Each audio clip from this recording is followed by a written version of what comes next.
Atong sayron ang dugang pang mga balita sa Mindanao. Makabanato si Cyril Chavez live sa Cagayan de Oro City. Cyril. Salamat Sara. Kapin 400,000 pesos nga kantidad sa alahas ug mga relo nga kinawat ang na-recover. Humanadakpan sa kapulisan ang sospek sa General Santos City. Pagpangawat sa sospek, nakuhaan pa sa CCTV. Lakip na ang pagkatkat ni Ine sa balay sa biktima.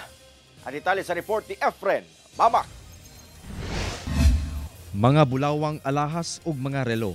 Kini ang sulod sa usa ka sling bag nga na-recover sa kapulisan human madakpan ang lalaking gingong kawatan atol sa operasyon ni ini sa Barangay North General Santos City adlong Huwebes. Mukantidad kini sa 435,000 pesos. Matud sa kapulisan, ang maong 25 anyos nga sospek misulod kuno sa usa ka panimalay sa usa ka negosyante sa Barangay Fatima kadlawon sa susamang adlaw. Apan sa diyang nasakpan sa tag-iya kalit kining misibat, giangkon sa sospek ang pagpangawat ug nabuhat daw niya kini alang sa manghud nga adunay sakit. Sa pagpangawat, para nimo tinuyuan to nimo.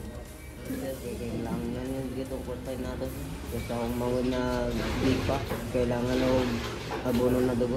Apan matud sa kapulisan, makadagang higayon na kuno kini nga misulod sa maong balay aron mangawat. Gani sa CCTV sa maong balay niadtong Martes, August 12, nakuha ani kini samtang mikatkat sa pader sa maong balay ug misulod nga naka-hoodie jacket. Petsa 8 sa milabayng bulan, nakuhaan sab kini sa CCTV nga misulod sab sa maong balay. Aside from that, hindi lang isang beses niya pinasok yung area na yun. Multiple times, hindi lang yun. Gina-recover pa namin kung saan niya sinangla kasi according sa kanya, ibang tao ang inuutusan niya magsangla sa pawn shop.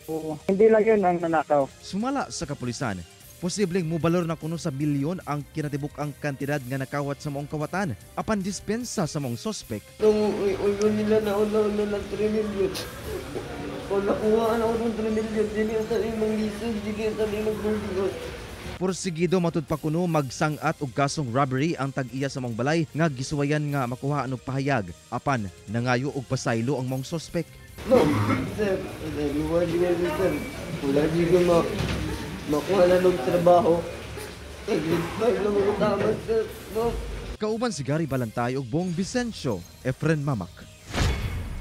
1 Mindanao.